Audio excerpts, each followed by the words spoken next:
Good morning, everybody. I think you all have the outline of this discourse called Kalama Sutta. This is one sutta that almost all Buddhist Theravada and Mahayana know or supposed to know.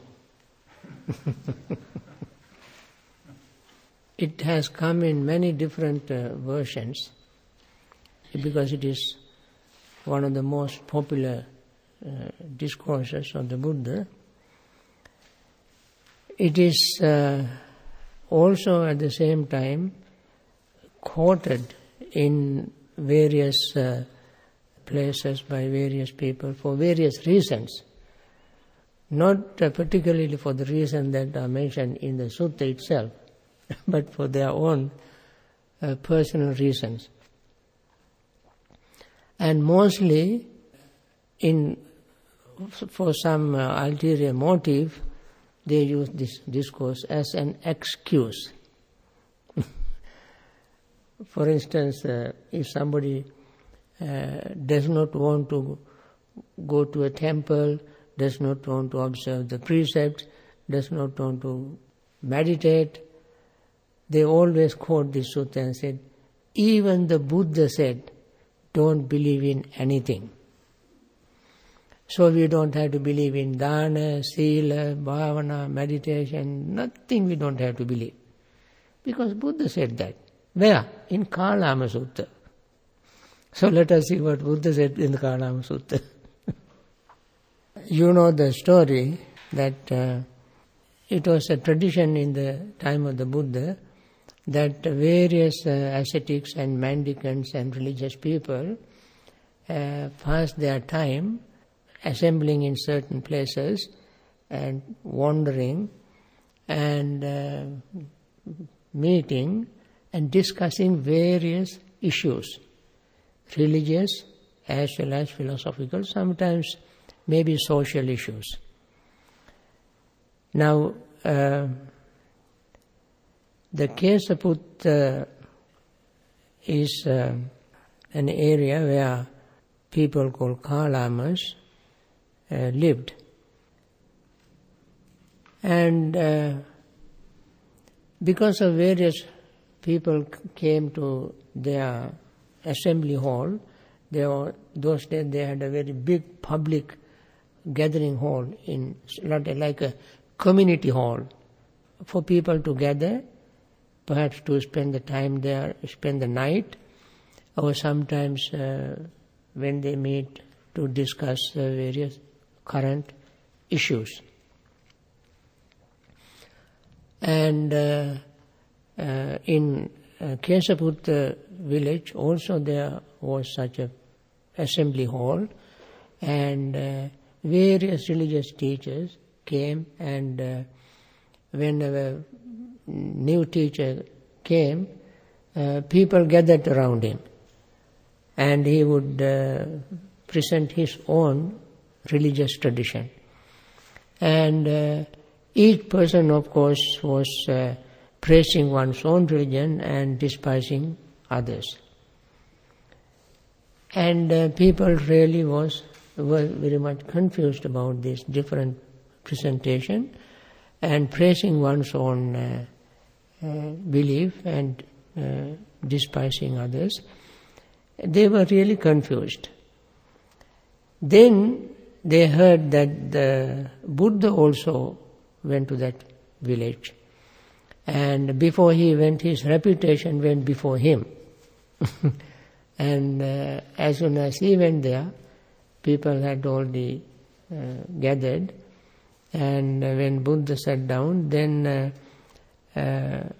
they presented their confusion. Maybe one of the leaders that they appointed to represent all of them told the Buddha, Venerable Sir,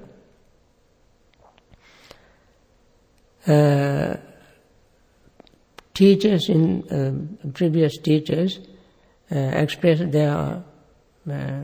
so this man went and greeted the Buddha and according to the discourse, some paid respect to him by folding their palms and sat down. Some exchanged friendly greetings and sat down, and some simply by standing folded their palms without bending down, depending on their arrogance. They just sat down, and some announced their names and just calmly sat down, and some just sat down without any folding palms and so forth. Various ways they, in various ways they behaved in front of the Buddha. This is the very standard presentation. You can read in Digha Nikaya, there is another discourse called Atanatya Sutta, where even the various type of demons went to see the Buddha and said, Appe kache bhagavata saddhing sammodhingsu, appe kache bhagavata saddhing sammodhita, anjaling panametva ekamantam nisidhinsu, appe kache namagottam savetva ekamantam nisidhinsu, and so forth. Just various ways they greeted the Buddha and sat down. And when these Kalamas sat down, their leader said to the Buddha, Venerable Sir, some recluses and Brahmins came to our village and expressed their own views. They insulted, used abusive words, scolded and criticized others' views. They said their views were right views, all other views were wrong. Then came another group of recluses and Brahmins to Kalamas, to Kesaputta, and did the same thing. Venerable Sir, we are confused and full of doubt as to which good recluse tell the truth and which one tells the falsehood, untruth.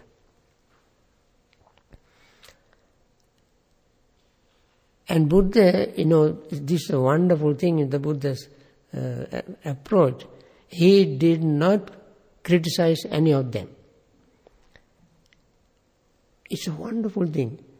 Instead of criticizing them, Buddha simply said, Kalamas, you are rightly doubting and hesitating. When you have doubt and hesitation, you are confused. He simply directly addressed the issue rather than criticizing anybody. Then Buddha said, Kalamas, you yourself should know these things are wholesome, these things are unwholesome, these thoughts are blamed by the wise, these thoughts are undertaken and accomplished, are not for welfare, they end up in displeasure. Kalamas, then you should give them up. So he gave them to be the judges. He did not want to judge. He said, you judge yourself on the basis of the results. If certain things are harmful, not beneficial, avoid them. And then Buddha asked this question, Kalamas, is the greed arisen in a person beneficial to him or not? He did not refer to any particular person. He used a third person. And he did not say, did you ask those ascetic or recluses when they were greedy whether they were happy or not? he did not ask them to ask that question. He said, using the third person, he said, when greed arises, is it beneficial or not, harmful or not? So naturally they asked from their own experience. Buddha, as you know, in Socrates' philosophy, Socrates said that teaching the truth is like a job of a midwife. Midwife doesn't create babies. She just goes there and helps the mother to deliver the baby. Baby is in the mother's womb. Similarly, the truth comes from their own experience. So Buddha helped them to bring the truth out. So these people said, Venerable Sir, it is not beneficial to him. They speak from their own experience. Kalamas, does a man obsessed with greed deprive life of others, take what is not given, commit sensual misconduct, tell lies, and encourage others to do so? Does it cause him to commit unpleasantness for a long period of time? They said, yes, Venerable Sir. Kalamas, is the greed arisen in a person beneficial to him? The same question he asked again. So the Kalamas said, Kalamas, then the Buddha said, Kalamas, does a man obsessed with hatred? He repeated the same question. Then their answer was, yes, it is harmful for them for a long period of time. Then Buddha asked Kalamas, does a man obsessed with delusion deprive life of others, and so forth? The same thing he repeated. And their answer again was, yes, Venerable Sir. Then Buddha said, Kalamas, are these thoughts wholesome or unwholesome? This is the criterion we have to use. When Buddha came to this point, they have already expressed that they are harmful. Greed is harmful, hatred is harmful, delusion is harmful. They already have answered the question. Then Buddha said, Kalamas, these thoughts are wholesome or unwholesome? Buddha did not use the word wholesome or unwholesome. He simply asked them whether they are harmful or not. That means that which is harmful is not wholesome. That which is not harmful is wholesome.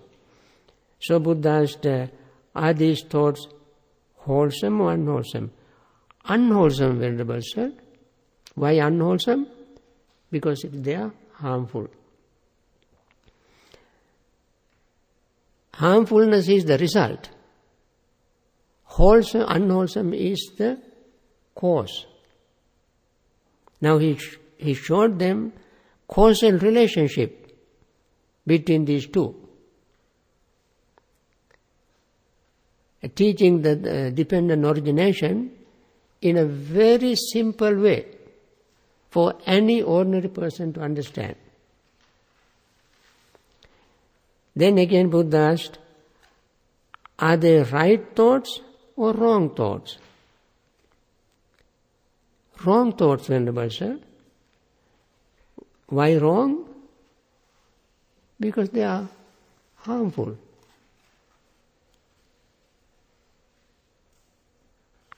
Are they blamed or praised by the wise? Venerable Sir, they are blamed by the wise. Why they are blamed? Because they are harmful. Harmful to themselves, harmful to others. Therefore the wise persons will blame them. And then with this, at this point, Buddha gave them this advice. This is a very beautiful advice.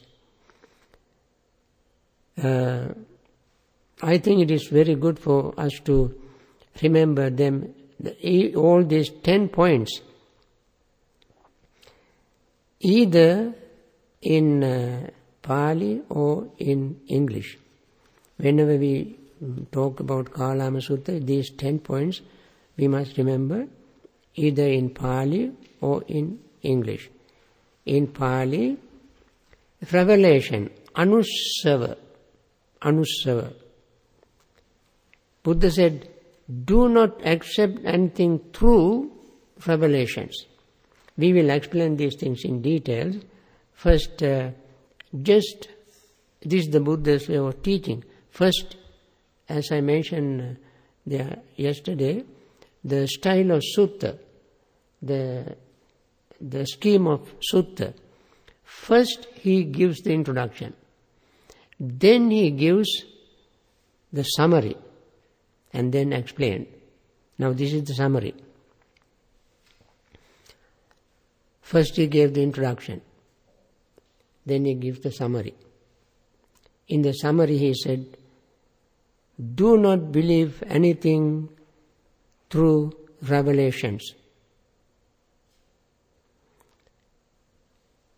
Secondly, he said, do not believe anything through tradition, handed down from the past.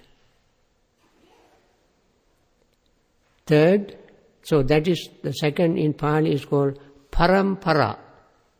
Parampara. Third is, do not believe anything through mere hearsay. That is called itikiraya.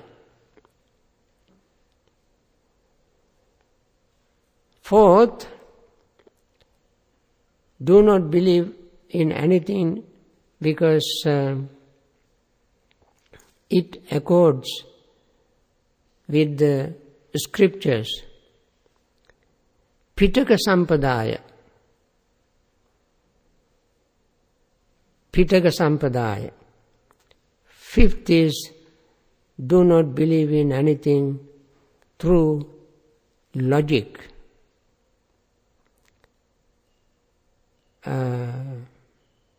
That is Takka Hetu. Sixth, do not accept anything because it is a good point of view. Naya Hetu.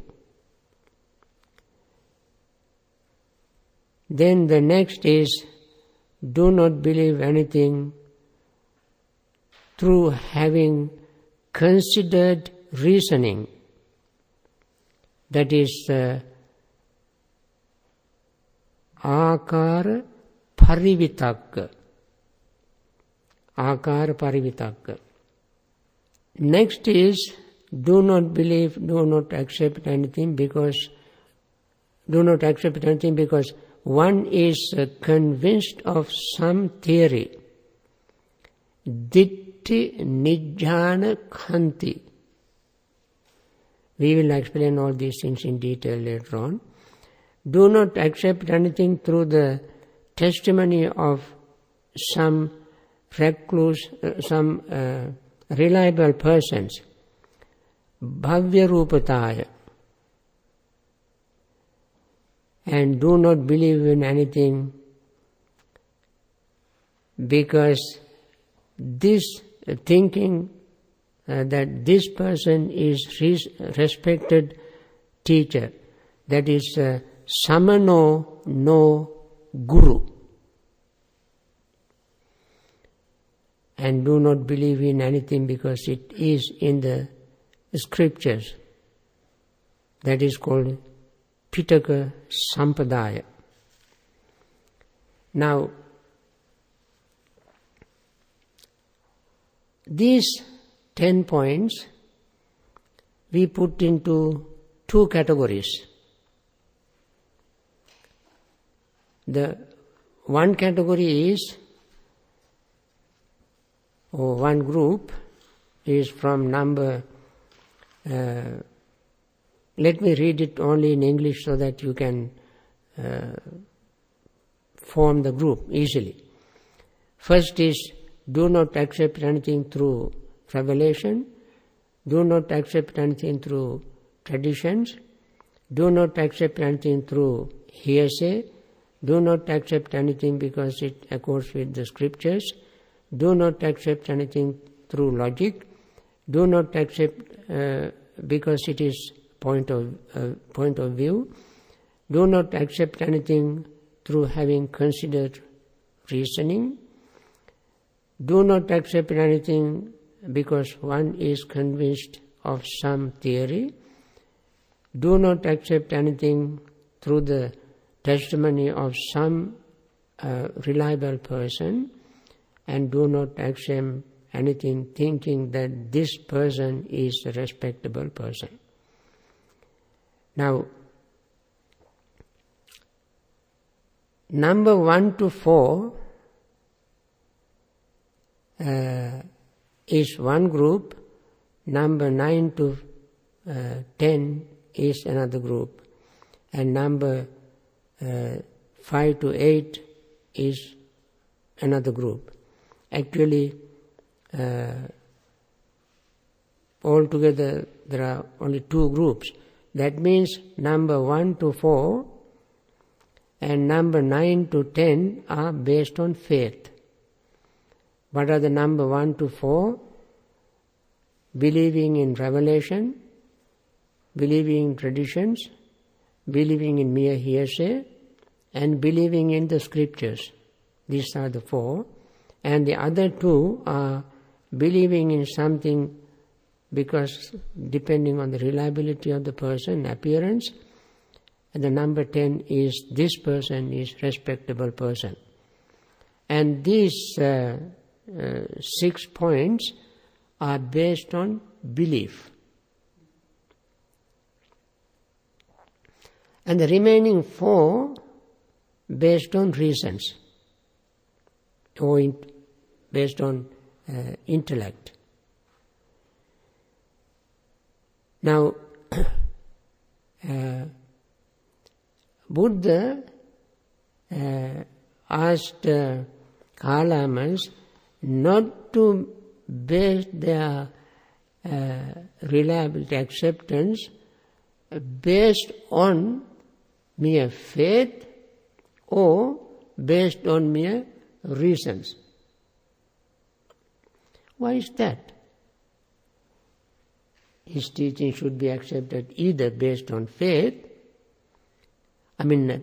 Normally, religious traditions are presented and accepted either based on faith or based on reason. Buddha said, don't accept anything because of the faith or just because of the reasons. We will see later on why he said this. You know, most religions say, believe. They just, harp on belief, emphasized on belief. Others say, no, this is a very rational religion, and therefore we must accept it. Buddha denied both. No just mere faith, no just mere belief, what they call reasons. And Buddha said this Dhamma is atakkavachara. Atakkavachara means you cannot understand Dhamma through logics.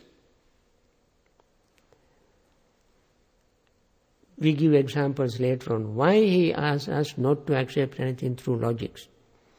And also he said don't accept anything only on mere faith. We will come across examples on this too. Now let us go take each of them one by one and try to understand in some detail. Let us take number 1. There is another discourse related to this in Majjhima Nikaya called Chunky Sutta. Chunky Sutta, you may refer to that sutta if you like. You find it in Majjhima Nikaya. Another sutta is called Sandaka Sutta. That also you can find in Majjhima Nikaya. Okay. Revelations. He said, don't believe, don't accept anything because of the revelation.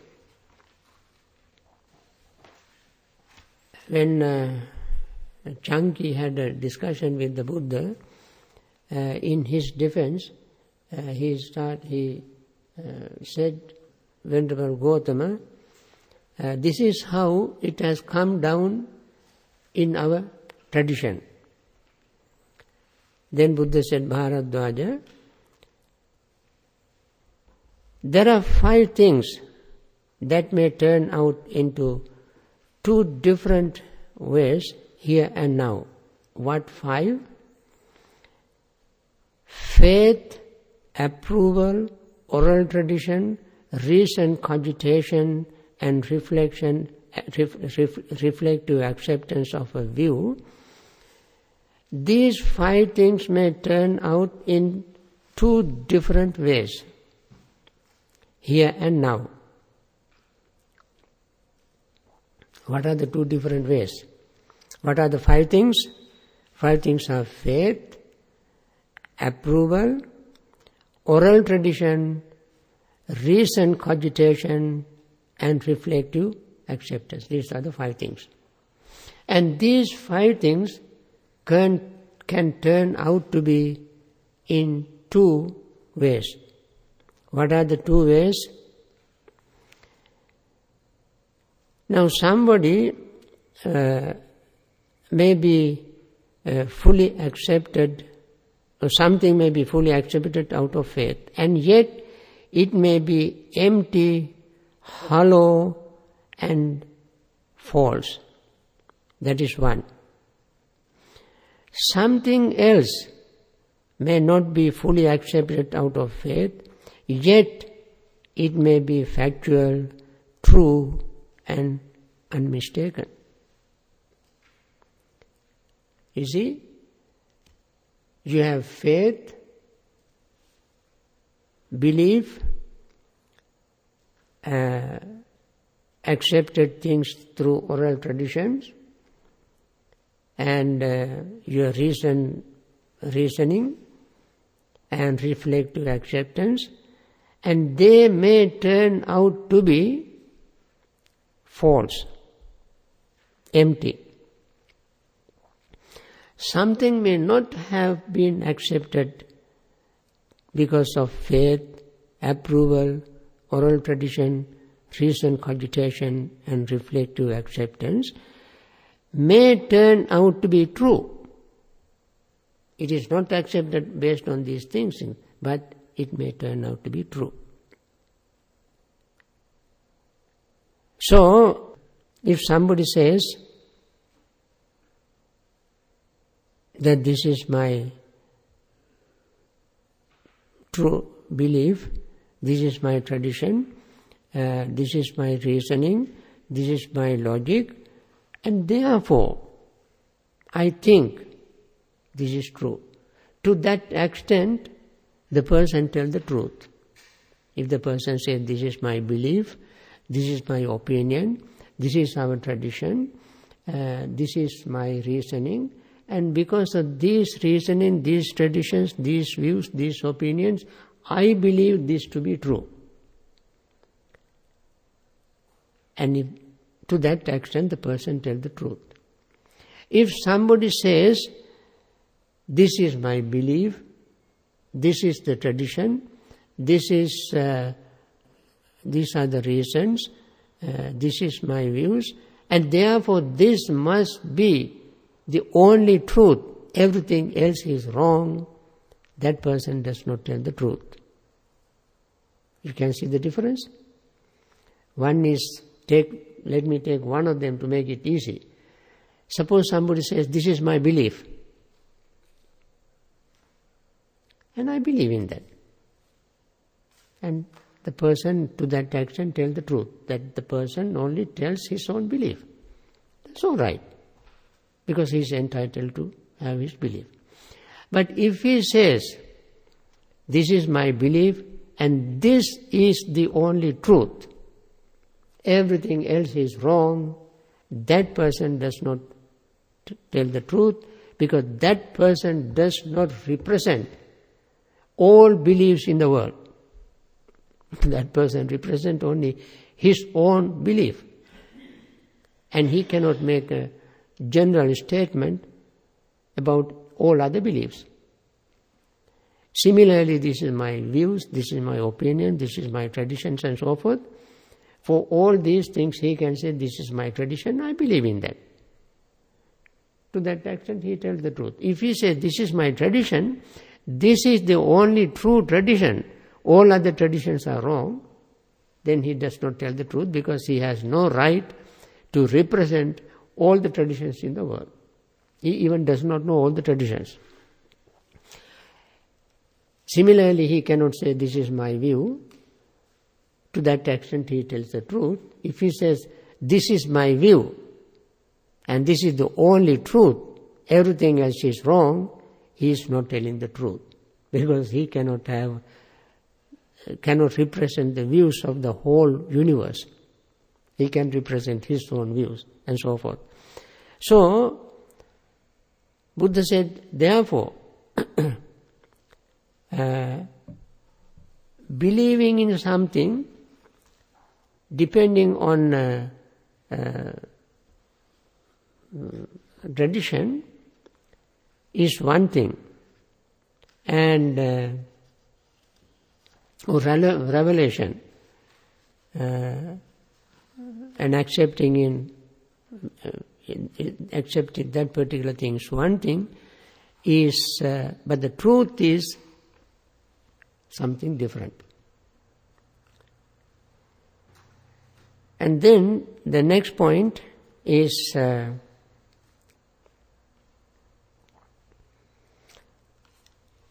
tradition handed down from past, that's called parampara. You know, when we bring down a tradition, there can be many situations, many possibilities, occasions for interpolation, inserting something into the tradition, and we bring the whole thing as one true, unbroken tradition.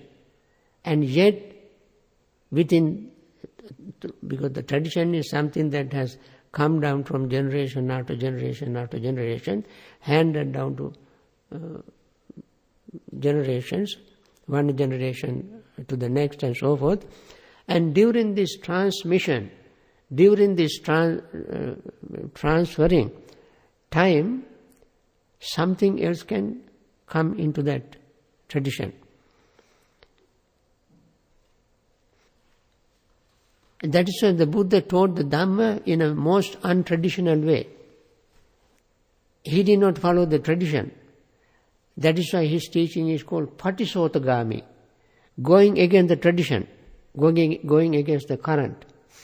He was not following the tradition. You remember when Buddha went to Kapilavatthu for the first time and went out with his arms ball, collecting food. King Suddhodana came out to the street and said, "What are you doing? You are begging? You are my son. We have everything in the palace." Then Buddha said, "This is our habit.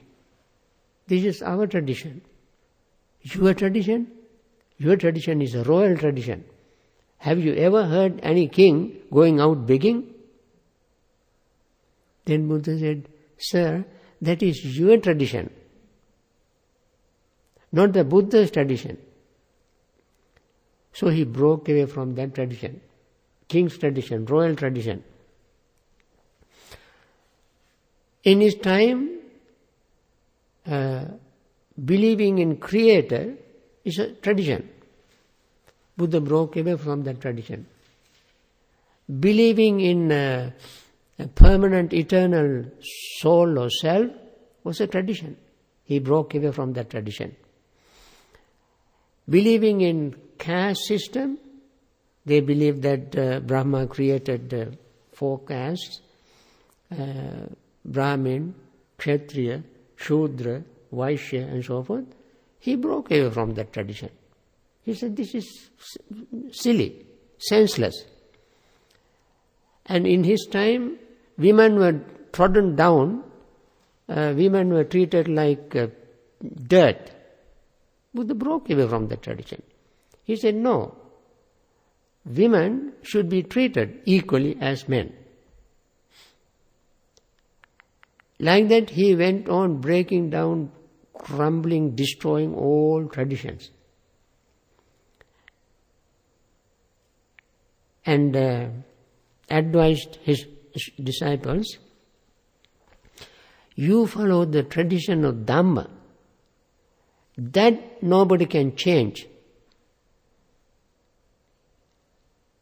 In Mahaparinibbana Sutta, sometimes when we say this, sometimes a question can arise. People ask, how about in Mahaparinibbana Sutta, Buddha said there are 7 invincible factors. They are called Satta Aparihaniya Dhamma. Satta Aparihaniya Dhamma. That means 7 invincible Dhammas. If you follow these Dhammas, you will not be defeated. And he taught these 7 invincible Dhamma first to Lichavis. When Vasakara Magadha, Prime Minister of King Ajasattu, went to the Buddha and asked how to defeat Lichavis, Buddha said, so long as Lichavis do not break the rules and regulations that have been established already, nobody can defeat them. And similar things, he gave many such discourses in the same sutta to bhikkhus. And there he mentioned this, among many things. He said, as long as they do not authorize what has not been authorized already, and do not abolish what has been authorized, but proceed according to what has been authorized by the rules of training, they may be expected to prosper and not decline.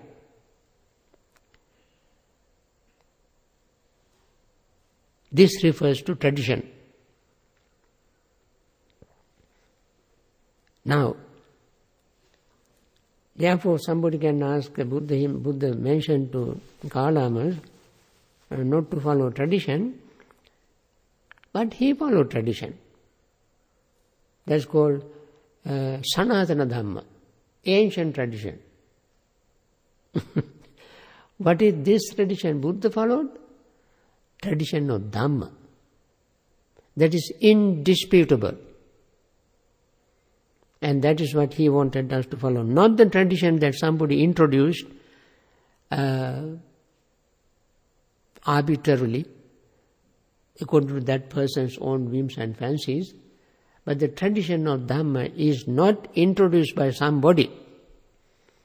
The tradition of Dhamma is there always.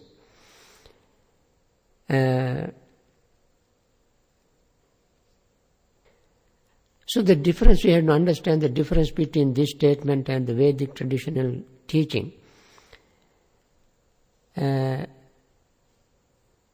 Difference between this statement and belief in Vedic tradition is very clear.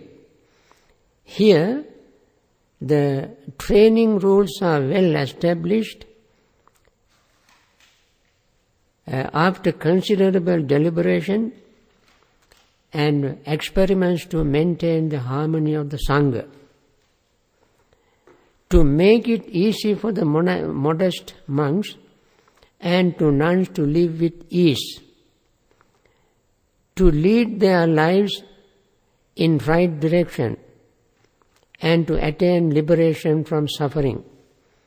Here there is a proper procedure in dealing with wrongdoing and appropriate remedies to reinstate offenders or to expel from the order. Now, this is the tradition that maintain the sound, harmonious community. And Buddha gave many discourses in some other places. When the community is not harmonious, if the teaching is not sound teaching, then after the demise of the leader, the community will break down. And there will be chaos, no harmony. This is not a matter of belief, but abiding by the training rules of discipline. There is a democratic procedure that every member of the Sangha, that refers to the Buddhist community of Sangha, monks and nuns, every member of the Sangha must follow. This is an organizational matter of the Sangha. This is Vinaya that helps them to follow the Dhamma, that teaches to attain liberation. In a belief system, there is no democratic system to follow to make a decision. When you believe, you don't need any system. You just believe. And that is why it can crumble down. But if there is a system to hold things together, and if you believe in that system and you see from your own experience when one rule is broken, then everything will crumble. And therefore that is the system that Buddha asked his disciples to follow. You believe in anything you like. It is not a question of right or wrong, but the question of surrendering to the will of an unknowing being who considers to have given Vedic mantras. This is the tradition that the Buddha denied. That means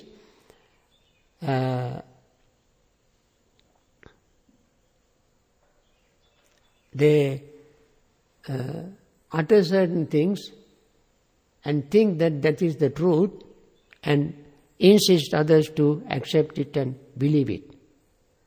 And that is the tradition Buddha denied. And the third point is itikiraya, mere hearsay. Mere hearsay, as you know, is a common sense thing. When you believe in something because you have heard it from somebody, from the third, fourth, fifth, sixth person, then when it comes down to you, it would be completely, totally distorted. And that is the reason why Buddha asked us not to believe in mere hearsay. He said in Sutta Nipata, I will teach you a Dhamma, not hearsay, but to be directly seen. Whoever discovers it and knows it and lives by it with mindfulness will transcend craving for the world. And that is something time-tested. When you put it into practice, you can see the results. And therefore, that is the type of teaching Buddha taught. Hearsay is not necessarily something ancient. Sometimes people travel all over the world, believing what they have already heard by word of mouth, only to be utterly disappointed when they arrive at a place. What they have heard may be totally false or baseless, mere rumor.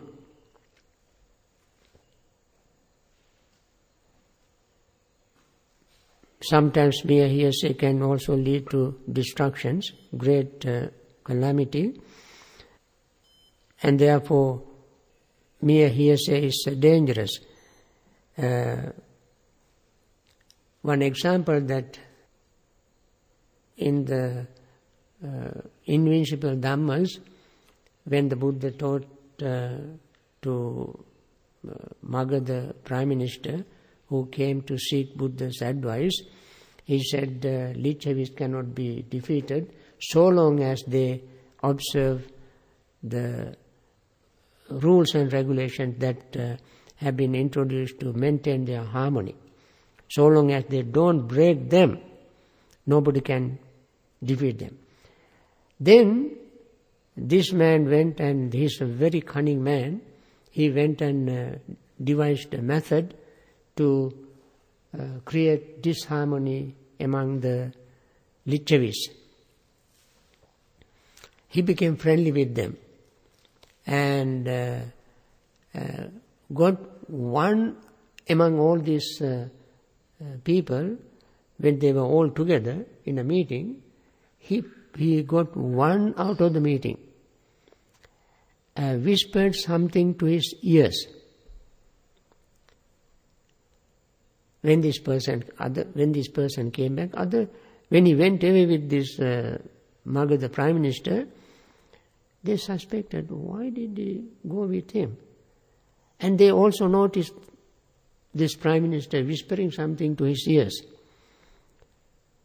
And they were very curious to know what he whispered to his ears. When he came back, he asked, what did he tell you? He said, nothing. He just said there is a seed inside a paddy. What? There's a rice seed inside paddy?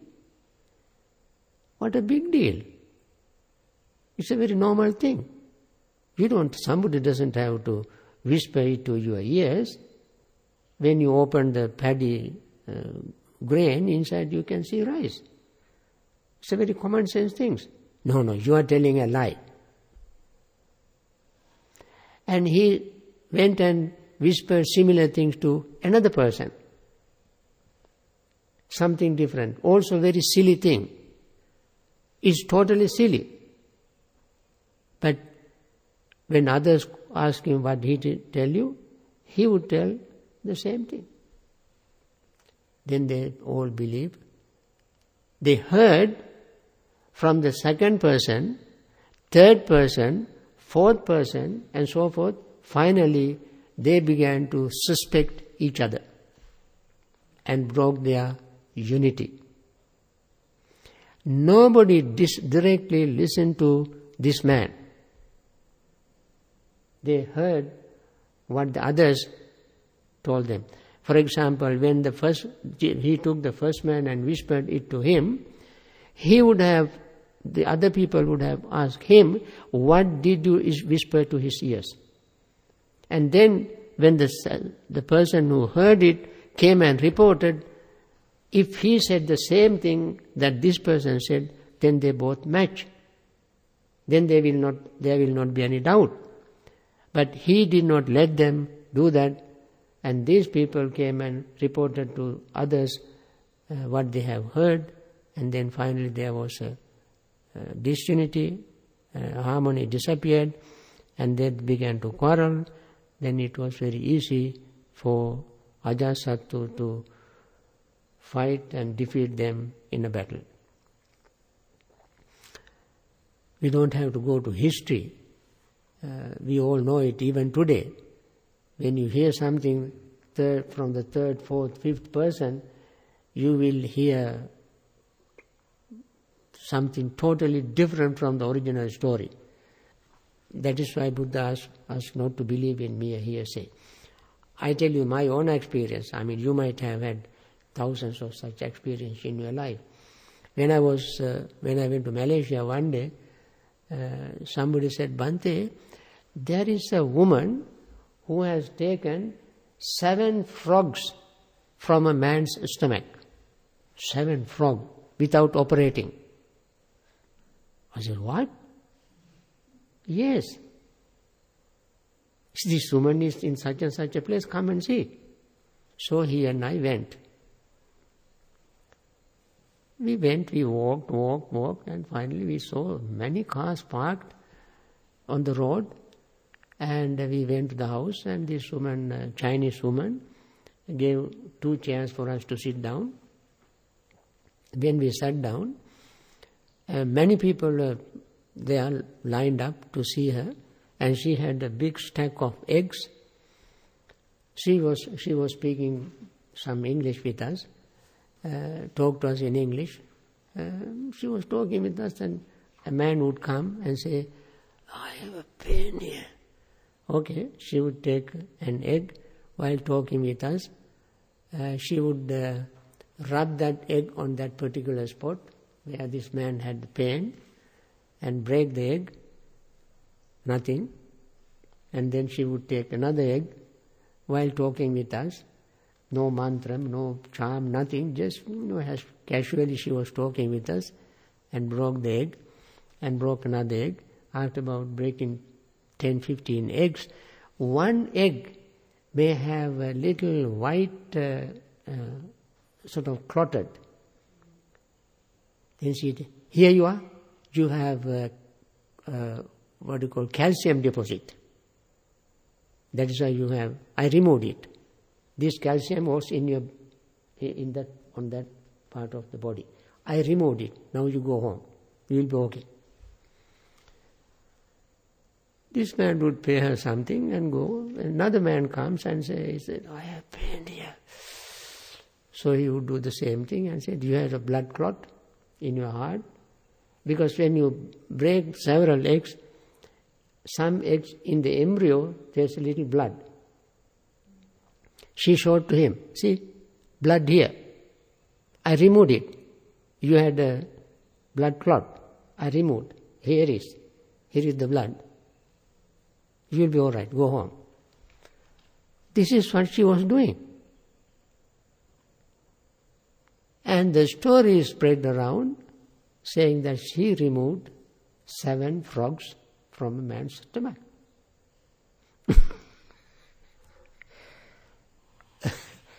You know, this is the kind of things we hear when stories keep spreading around. Finally it comes to that state. So Buddha said, don't believe in mere hearsay. Then number 4,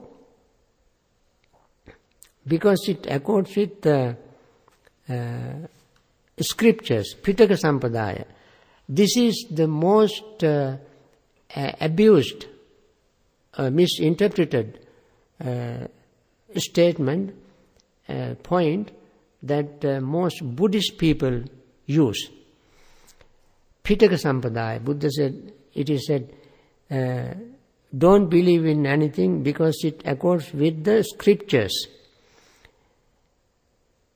Since the word Pitaka is used, they think Pitaka means Tipitaka. Friends, word Tipitaka was not even in existence in the time of the Buddha. Even the word Tipitaka came after the third council, 300 years after the Buddha's passing away. And Buddha's time there was no Tipitaka. And therefore Buddha was not referring to his own teaching. People say, using this, they say, Buddha asked us not to believe in even what he taught that you find in Tipitaka. What we find in the Tipitaka is what Buddha taught. And therefore they say, don't believe, Buddha asked us not to believe in anything that even he has taught, which you find in Tipitaka. Your common sense can ask him a question. If he did not want us to believe in anything he taught, why did he spend 45 years spending only 2 hours a day to sleep? 22 hours he went on teaching. As I mentioned, it is 17,670 some suttas he delivered. 17,600 some sermons he delivered. If he did not want us to believe in anything, why did he waste his time? So, on the one hand, the word Tipitaka did not exist in the time of the Buddha. On the other hand, he did not ask us not to believe in anything he taught. Here, scriptures, Pitaka, is not the Pali Tipitaka. The word Pitaka is used any collection of teaching. The classification of Tipitaka came on only after the Buddha's passed away, just 200 years before Jesus Christ. What he referred to was Vedic literature, Vedic collection. Even the word literature we used for written material. In his time there were no written material. So, he referred to Vedic teaching. And Vedic teaching, it is called Veda, as you know, that which is known is called Veda. It comes from the root with to know. With, this root comes, from this root 2 words are derived. One is called Veda, from with is the root, from this root. One word derives, that is called Veda, that which is known. And the other word deriving from the same root is with to feel, Vedana. Vedana comes from the same root as with. So, first word Veda, deriving from this root with, is called Veda because that is what is known to special type of people who meditated. That is very much like revelation. Somebody goes to a desert in the Middle East and sat in the very scorching sun and comes out and say, something was revealed to me.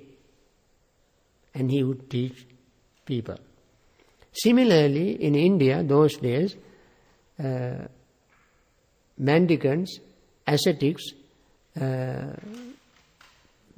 Sramanas, Brahmins were in meditation, and something happened to them, and they came to know certain things which they taught his disciples, and that collection is called Veda, that which was known to them. And this can be speculation. There is no particular system for somebody to follow. You just believe in it. And out of trust, faith, belief, devotion, you accept it. And Buddha said that we should not accept because of that collection. That is what is called Veda. That is what is called Pitaka Sampadaya. The collection of those things.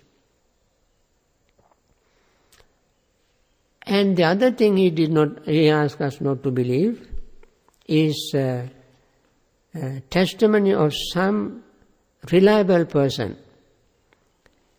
Bhavya Rupataya. Somebody appears to be very holy, noble, pure, clean. Appears to be so. But appearance is deceptive. Somebody can put up a very beautiful facade. Appearance. In private, inside, there'd be a lot of things which are totally, completely different from what he puts out. Just like the politics. Just like the politics. Politics, yeah. And actually some religious persons could be good politicians. And their presentation is so convincing,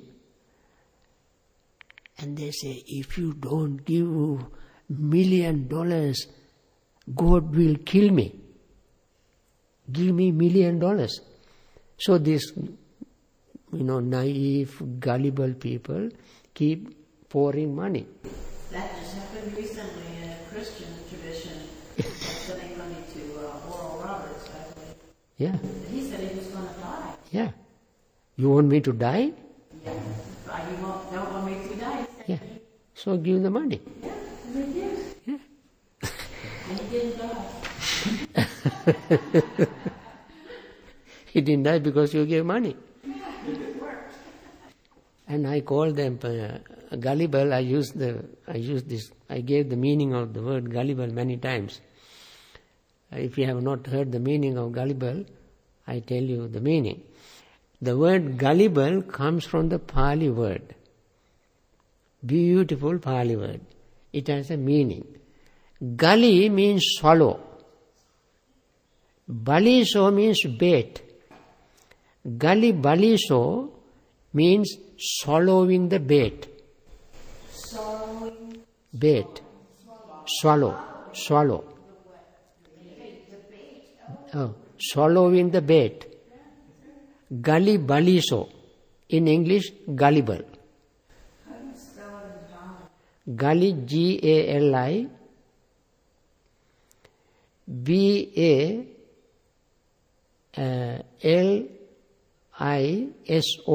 baliso. I before, after L, second L, is long. Gully, baliso. Baliso, in Sinhalese also we call it Billy. In Sinhalese we call Billy. Billy Banawa, Billy Pitta, and so forth, because most of the Sinhalese words derive from Pali. So, Gully Baliso has become gullible. You swallow the bait. And this is the bait that they gave you. If you don't give me $1 million, I will die. So you swallow it and give $1 million. The funny part is that it was believed because he didn't die. Right. Yeah. Perfect.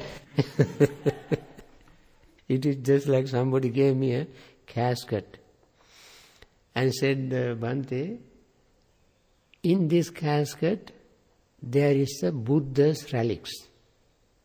Buddha's relics. But don't open the casket. If you open it, relics will disappear.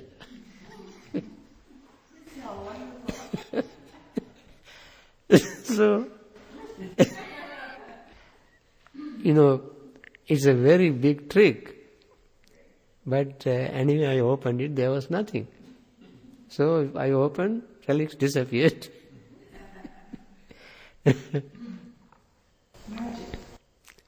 Like that? Magic. Magic. Isn't it like that in the Temple of the Tooth, where you can't actually see the tooth, but everyone says that it's there? Can you not see the tooth at the Temple of the Tooth? But people still say it's there? Oh, the tooth. The tooth relic of the Buddha? Danta Dhatu. Nobody has seen it because it is in a case. I don't know if somebody opened it, whether it is still there. We don't know. But we all believe that the Buddha's relic's tooth is there. Anyway, friends, we don't have time to have a break, so let me go through one more point and stop. The child has so much affection, respect for the mother. And therefore child says, my mother didn't say that, my mother said such and such. That is the kind of things Buddha said not to believe. The teacher, that is why I say in our presentation, we don't quote teachers. We don't quote teachers. We quote the Buddha and the Buddha's own teaching that we find in the text, and which you always can go back and you refer to that. When the teacher dies, or when you ask the teacher, where did you get the information, teacher cannot send you to the original source. Teacher may make up all sort of things in his own mind and present to you. But these teachers are not as good as the Buddha. And therefore, no matter how trustworthy a teacher is, how honest, noble, serene, supreme, enlightened the teacher is, we don't quote the teachers. Exactly as the Buddha said, he said, don't accept anything purely because the teacher is my teacher. You may have respect, affection, trust in your teacher. It's all right. But the real teacher must present the Buddha's teaching. Teacher is just an agent, not the inventor. Sometimes teachers are very smart, good speakers, and they can present things in many beautiful ways, but when you go and refer to the text, you find something totally different in the text. And therefore, in order to maintain the Dhamma in its own pure way, we got to go to the source, the Dhamma, not the teachers. And the remaining 4 points, in fact, I arranged them in this way. First, to present the first 6 points, which are based on faith. Up to now, I presented things that people believe based on faith. Now, the next part of the discourse are only 4 points, which are based on reasons. So, I will spend some time this afternoon to finish it up, I hope, and then we go to the next. But we have no time for long break. If you have 1 or 2 questions, and if you are not tired, not sleepy, you can ask those few questions. Yes. Bhante, this anusava is anu means along with, and sava there means what? Listening. Sava, savaka. Anusava. Yeah, anusava. Anusava, listening as you hear. Listening as you hear. Yeah. That is the, while somebody is saying, you listen. When they're talking about their liberation. Right. And you retain, Yeah, you retain it in your mind and repeat to somebody, and the other person very attentively listen as you are saying and remember. That is how that tradition continues. But can you explain how a faith thought would be in accordance with the Kalamas or not? I think that also is a very good point. In Buddha's teaching, there are two individuals. One is called faith follower and the other is called Dhamma follower. Faith follower is one who listens to Dhamma and follows the Dhamma, practices the Dhamma and sees the results, and then begin to follow that results on the trust that the person got from his own experience. That means the first person has to gain experience, and based on that experience, person will establish in faith. And such a person is called faith follower. Faith follower does not mean that that person simply has faith based on appearance and so forth and so on. First has to know the results. You may remember the stories of Visakha, Rattapala, Upali, Suppabuddha and so forth. They first listened to Dhamma. And then, when they were listening to Dhamma, this is the very beautiful thing for faith follower, they internalize the Dhamma. Say Buddha said in Kalama Sutta first, he asked the Kalamas, is greed harmful or beneficial? As he was asking the question, they reflected and saw what the greed has done to them. From their experience, they knew the greed was not beneficial. From that experience, they said yes. Then he asked, is hatred harmful or beneficial? Then from their experience, they know that it is harmful. They said it is harmful. Is delusion harmful or beneficial? From their experience, they knew that. Then the Buddha asked, when somebody is obsessed with greed, does that person hurt somebody, kill somebody, lies to somebody, and so forth? Or does that person always tell the truth and do something beneficial to others? They said, no. The one obsessed with greed can tell lies, cheat, hurt, and so forth and so on, because the mind is already obsessed by greed. Similar thing he asked about the hatred and delusion. And he asked the other side of the non-greed, non-hatred, non-delusion. So the Buddha gave us a chance to look into our own state of mind from our own experience to come up with an answer. And then they believed, this is true. He was telling the truth.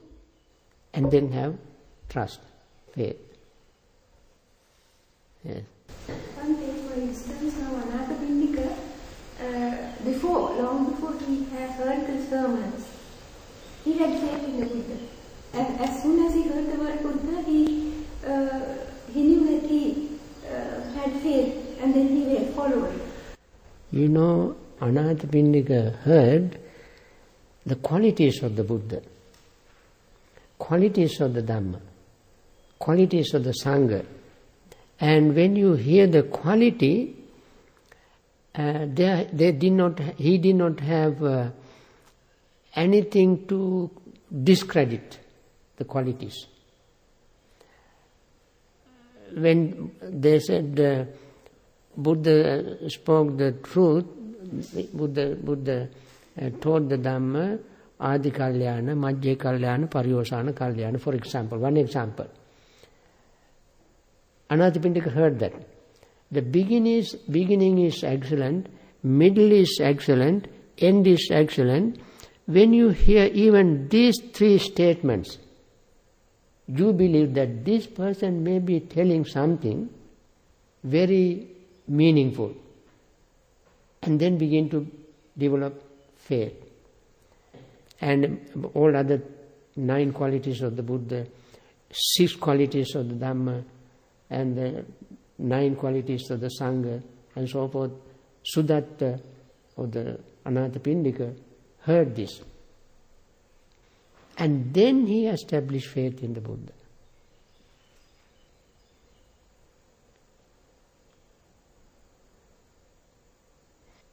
Okay? If you don't have any, you have a question? Yes, I do. What is that? The term that you mentioned in Pali, against the current. Could you give the Pali? Which word? You said he taught against the current, the Buddha. Patisotagami. Patisotagami. Going against the current. Patisotagami. Going against the current. Okay?